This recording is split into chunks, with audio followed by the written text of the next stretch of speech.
आपका बीच मैं कईम रुमानी और ये YouTube चैनल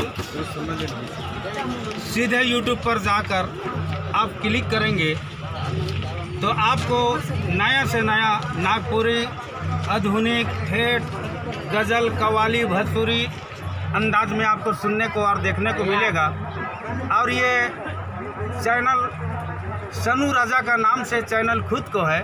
सनू राजा के नाम से आप क्लिक करेंगे, नागपुरी सनू राजा उसकी अपनी चैनल है और सनू राजा के चैनल में ये गाना आपको ये म्यूज़िक देखने और सुनने को मिलेगा। ये गाना आप अच्छा लगे लाइक सब्सक्राइब कमेंट और शेयर आप ज़रूर करें।